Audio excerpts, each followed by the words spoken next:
So in the last lecture, we had completed the corporation part. That what's the corporation is there, corporation कैसे बन पाती है, board of directors बनते हैं, और अगर ownership dissolve भी हो जाए, then it is being run up by the board of governors. Every major policy and the decisions are being taken up by the board of governors. So they have their own advantages and the disadvantages, which we have already discussed in the last lecture. तो continuing with that, that is the S corporation की last time हम पढ़ रहे थे कि अपनी corporation को हम एस कॉर्पोरेशन भी इलेक्ट कर सकते हैं. So what kind of a benefits will be there. So let's see that the S corporations are there, that's a tax election only. It's a kind of a tax election. This include कि हम opt कर सकते हैं, एक option opt कर सकते हैं that this election enables the shareholders to treat the earnings and the profits as the distribution. यानी कि जो भी कंपनी, जो भी ऑर्गेनाइजेशन है, जो अर्निंग्स कर रही है, जो प्रॉफिट आ रही है, वो शेयर होल्डर्स आपस में डिस्ट्रीब्यूट कर सकें. So have them to pass through to their individual tax return, कि वो इनकम उनके पर्सनल टैक्स रिटर्न यानी कि इंडिविजुअल जो वो टैक्स फिल आउट करते हैं वो उसमें शो कर सकते हैं. The catch here is that the shareholder, if the working for the company, यानी कि जो catch here यहाँ पे सबसे जरूरी पॉइंट क्या है कि जो शेयर होल्डर्स हैं यानी कि जो ओनर्स हैं वो अगर कंपनी के लिए काम कर रहे हैं, if working for the company, company के लिए काम कर रहे हैं, and if there is a profit, अगर वहां पे प्रॉफिट है, देन मस्ट पे हर सेल वेजेस, वो अपने आप को भी वेजेस, अपने आप को भी सैलरी एक दे सकते हैं. Up to the reasonable compensation should be there as per the company meets the standards for that, कि वो अपने आप की भी सैलरी उस कंपनी में से निकाल सकते हैं. So this can vary by the geographical region as well as the occupation. ये जगह डिपेंड करता है जियोग्राफिकली रीजन के ऊपर भी और उसके ऑक्यूपेशन पे भी, कि वो क्या सर्विसेज वो उस ऑर्गेनाइजेशन में, उस कंपनी में दे रहा है. So but the basic rule is to pay yourself but you have to pay someone to do your job. यानी कि आप अपने आप को उतनी सैलरी ही दे सकते हैं जो आप, अगर आप किसी और आदमी को रखते हो उस काम के लिए, उससे जितनी देंगे उतनी ही सैलरी आप अपने आप को दे सकते हैं. So there should not be enough profit. ऐसा नहीं हो सकता कि आप अपने आप को, अगर उस जॉब की डिमांड 50,000 सैलरी पर है तो आप अपने आप को 2 लाख की सैलरी दे रहे हैं. It should not be like that. वो आप अपने आप को ज्यादा सैलरी, अपने आप को ज्यादा प्रॉफिट नहीं दिलवा सकते. You have to take the salary that much wages you can take it, जो आप किसी और को प्रोवाइड करते हैं. So if you do not do this, अगर आप ऐसा नहीं करते हैं, अगर आप ज़्यादा प्रॉफिट अपने आप को देते हैं या अपने आप को उतनी नॉमिनल सैलरी पे नहीं रखते हैं जो आप किसी और को अफोर्ड करते हैं, तो IRS can reclassify the earnings and profit of the wages. IRS क्या कर सकता है, उसे रिक्लासिफाई कर सकता है कि जो भी अर्निंग्स और जो भी वो प्रॉफिट ले रहा है सैलरीज में, वो उसे रिक्लासिफाई करेगा and will be liable to pay all the payroll taxes on the total amount. और वो टैक्सेस कितने पे देगा, पेरोल वापस करेगा और टैक्सेस कितने पे देगा, पूरे अमाउंट पर देगा. सो this is how the taxes, क्योंकि उसके अकाउंट में ट्रांसफर हो चुके हैं, बट पेरोल की वजह से वो वापस सैलरीज आएंगी और टैक्स उसे उतने अमाउंट पे ही देना पड़ेगा जो उसके अकाउंट में ट्रांसफर हुआ है. So this is how the S corporation is there, where बस कॉर्पोरेशन में फर्क इतना, कॉर्पोरेशन में ये होता है कि जो उनसे ओनर्स होते हैं वो स्टेक होल्डर्स बन जाते हैं और वो अपना शेयर होल्डर ही रख सकते हैं, but they are not able to take their salaries from that organisation. S corporation बनते ही वो क्या होगा कि जो उनसे अर्निंग्स और प्रॉफिट्स हो रहे हैं वो शेयर होल्डर्स आपस में डिस्ट्रीब्यूट कर सकते हैं और अपने आप को वेजेस प्रोवाइड कर सकते हैं जो वो सैलरीज पे वो काम कर रहे हैं. So that means they can earn the distribution profit level also as well as their wages also. So these are some kind of federal tax forms for the S corporation. That is the income tax return for the S corporation, shareholders share of income, credit and deductions, depreciations, employment tax form, individual income tax returns, supplement income and loss, self-employment tax, estimated tax for the individuals, capital gains, sales of assets, alternation, minimum tax, and etc. and etc. So these are the forms which are being required of. Last form of business ownership is that limited liability company, LLC. The LLC is relatively new to the hybrid business structure, and that is now permissible in the most of the states. So now it's been permitted to the most of the state, and this is a kind of a hybrid structure where the limited liabilities are there and the tax efficiencies are there and operational flexibilities is there. So it is designed to provide limited liability. Liability जो है वो limited हो जाएगी. Features of the new corporations are there. कि features क्या हो सकते हैं corporation के लिए? That liability features जोन से रहेंगे corporation के लिए, tax efficiencies रहने वाली हैं, then operational flexibility रहेगी as like the partnerships. So the formation is complex. इसे बनाना मुश्किल है, but general partnership की ही तरह ये form होती है. जो हमने partnership जैसे 2 or more partnerships बने थे हमने, one of the kind of the business form ownership. So that's way in the same way it is being formed, same formalities are being taken up. But इसकी formation थोड़ी complex हो जाती है because it relatively comes up with the hybrid structure is there. But that's why it's being complex. Otherwise, the formation is in the same way as like we do the general partnership. So in this, the owners are the members. जो owners होते हैं वही members होते हैं इसके. And the duration of the LLC is usually determined when the organization paper is filed. LLC जब हम file करते हैं तो उसकी duration भी हम उसी में define कर देते हैं. So the time limit can be continued if desired by the vote of the members at the time of expiration. यानी कि time limit हमारा extend भी हो सकता है उस LLC का, उस corporation का. That limited time can be extended or continued if the desired members of that vote for a particular person, and at the time of expiry अगर वो voting होगी, अगर वो same person जीत जाता है, same owners आ जाते हैं, so it will be continued with that. So LLC must not have more than 2 or 4 characteristics. वो 2 or more 2 to 4 characteristics are there. 4 से ज़्यादा नहीं होने चाहिए. And 4 what kind of a characteristics should be there? Corporation जो define करे. That is the limited liability to the extent of assets. यानी कि assets पे वो limited liability extend कर सके, इससे ज़्यादा ना हो, कुछ particular हद तक उनका contribution रहना चाहिए, उससे ज़्यादा नहीं. Next is continuity of life, यानी कि ओनरशिप उनमें चलती रहे, कितनी देर तक चलती रहेगी, that depends upon the board part. Centralization of the management, that it is going to be governed in the all other states also, but it's going to governed by the centralization. Next is free transferability of ownerships interest, यानी कि ओनरशिप्स जो सी हैं वो एक दूसरे के पास freely transfer हो सकें.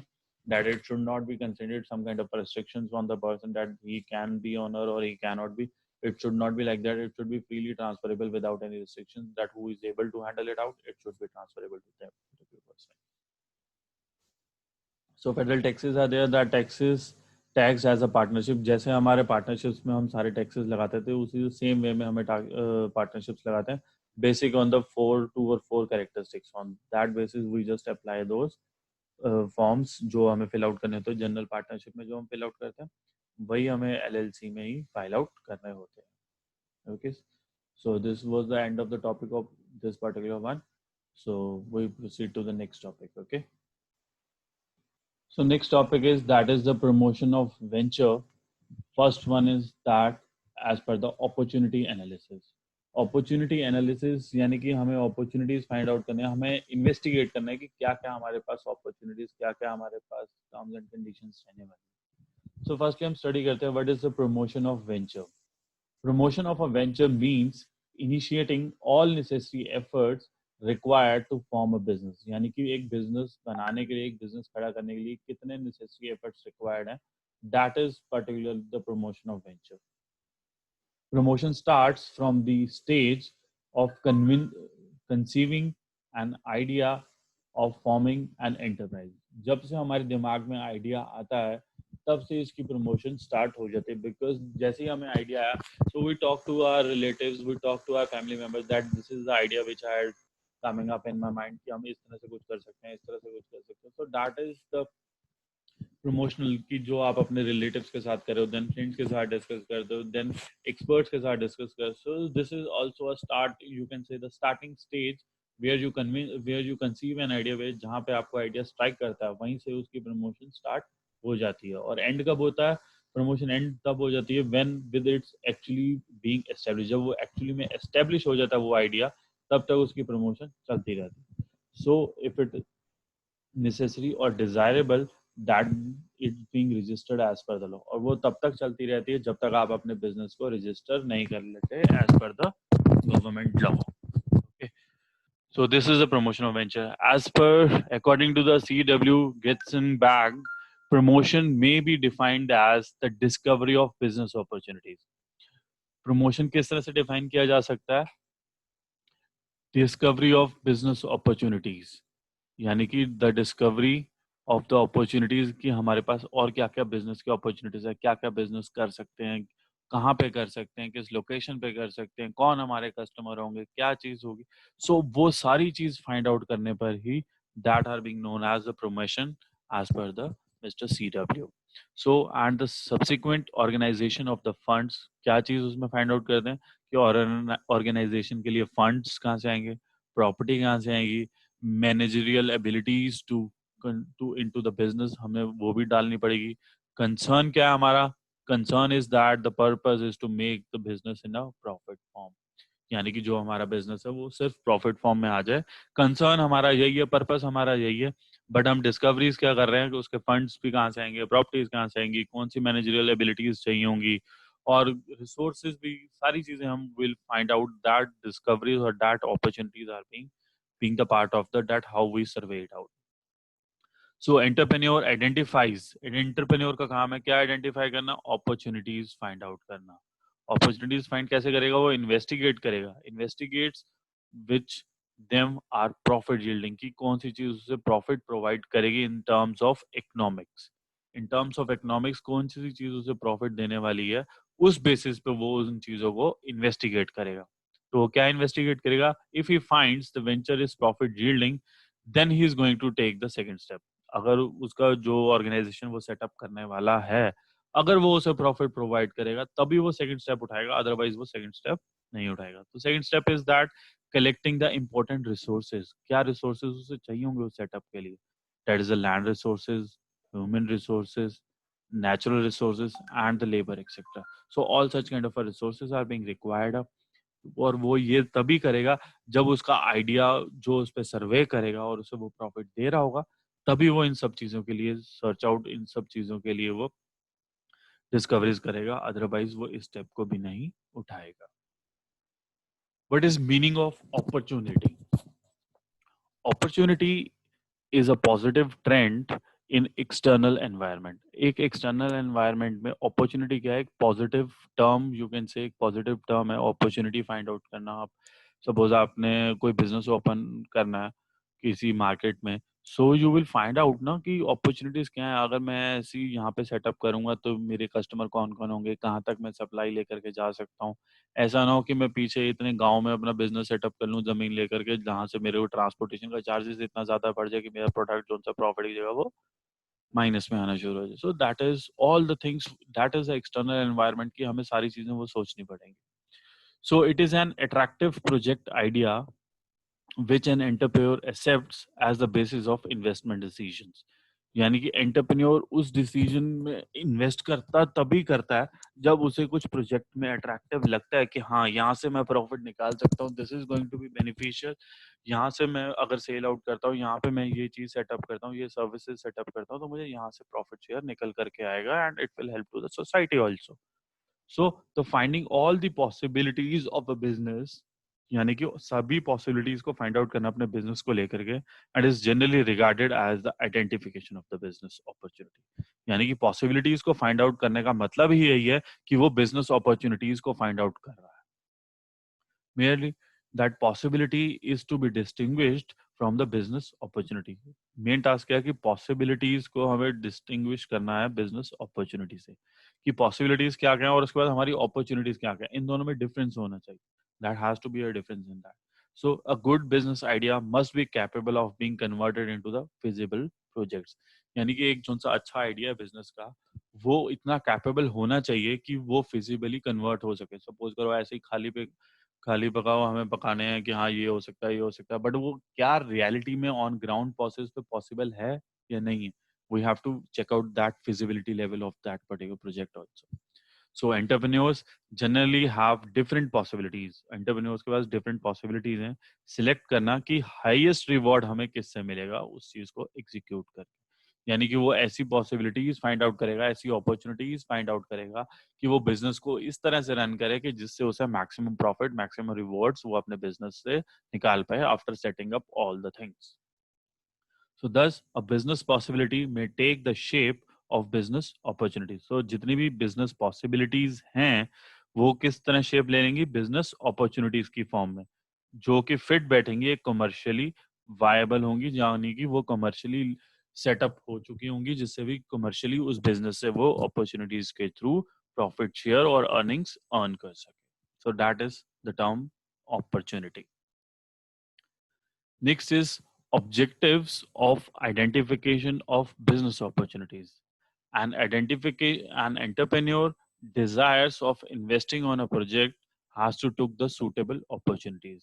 एंटरप्रेन्योर है वो डिजायर होना चाहिए इन्वेस्टिंग पर्पस से कि उसे कहाँ पे पैसा इन्वेस्ट करना है, कौन से प्रोजेक्ट में पैसा इन्वेस्ट करना है, but it should be suitable for the opportunities, यानी कि उसके लिए अपॉर्चुनिटी सूटेबल होनी चाहिए, वो इजीली उन चीजों को हैंडल कर पाए, मैनेज कर पाए और इजीली ओवरलुक कर पाए कि वो सारी चीजें अच्छे से काम कर पा रही हैं या नहीं कर पा रही हैं. This all things has to be in the suitable conditions for the entrepreneur. So this is not simple. This is not going to be simple because he has wide variety of the choices. उसके पास choices इतनी सारी होने वाली हैं कि कहाँ पे वो कौन सी जगह पे सेटअप करे, क्या चीजें होंगी, लेबर चाहिए मुझे, फिजिकल रिसोर्सेज चाहिए, कौन से इक्विपमेंट चाहिए होंगे, तो बहुत सारी चीजें उनसे फाइंड आउट करनी रहेंगी कि क्या चीज होनी चाहिए. So the dimensions of the choices are, वो डायमेंशंस क्या होने वाली है चॉइसेस की? प्रोडक्ट सर्विस की, वो प्रोडक्ट में काम करे या सर्विसेज में काम करे, क्या टेक्नोलॉजी यूज करे, कौन कौन से इक्विपमेंट्स यूज करे, किस स्केल पे उसका प्रोडक्शन होना चाहिए, किस लेवल तक उसको जाना चाहिए, कहाँ कहाँ पे वो मार्केट को अप्रोच करे, किस मार्केटिंग लेवल तक वो जा सकता है, कौन से मार्केट को अप्रोच करे, कौन उसका कस्टमर हो सकता है, टाइम फेजिंग किस पर्टिकुलर टाइम पे उसे अप्रोच करना चाहिए सो दैट उसे मैक्सिमम कस्टमर मिल पाए, लोकेशंस किस किन लोकेशंस पे अपनी चीजों को बचाना है. So all these are, you can say these are the wide dimensions which are the choices which the entrepreneur has to make कि वो क्या चीज होनी चाहिए. And that is not going to be simple because इन सब चीजों को identify करना, opportunity find out करना, so these are going to be the objectives of the business opportunity कि वो किस किस चीज में हाथ डाले और किस चीज को find out करे and इन सब basis पे वो अपने decisions ले पाएगा. So the vast range of opportunities makes the task of identification very difficult. यानी कि अब opportunities इतनी range इतनी ज़्यादा है, इतनी ज़्यादा हमारे पास dimensions हैं, तो उन चीज़ों को find out करना, identify करना अपने आप में एक बहुत बड़ा difficult task है. So the objectives of the identification of the business opportunities may be summarized as follow. The first one is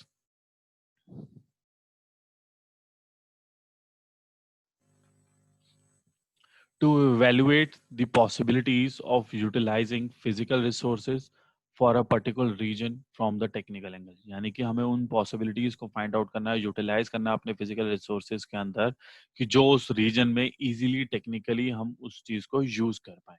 तो हमें वहाँ पे हमारे physical resources का utilization उसे evaluate करना है कि कहाँ पे हमारी वो चीजें easily available हो पाएंगी and what we are able to use the technically on the technical grounds we are able to use it very efficiently. Next is to identify those industries which are not based on local resources. यानी कि हमें उन industries को find out करना है जो कि local resources पे बेस्ड ना हो, उन इंडस्ट्रीज पे हमें काम करना है.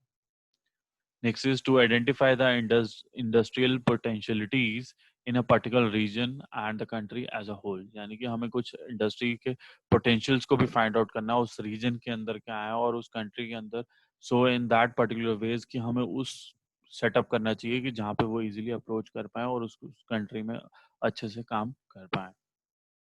Next is to estimate the capital, पैसा कितना चाहिए होगा, लेबर कितनी चाहिए होगी, हमें ट्रांसपोर्ट कितना चाहिए होगा, पावर कंजप्शन कितनी होगी, फ्यूल की कितनी रिक्वायरमेंट्स होगी, raw material, so all for the all feasible industry. यानी कि जब एक्चुअलिटी में हमारी इंडस्ट्री सेटअप होगी तो हमें तब उस लेवल पे हमें कितना पैसा चाहिए होगा और ये सारी चीजें कितनी रिक्वायरमेंट होगी, तो उस बेसिस पे हमें उस चीज का भी एस्टिमेशन लगाना होता है.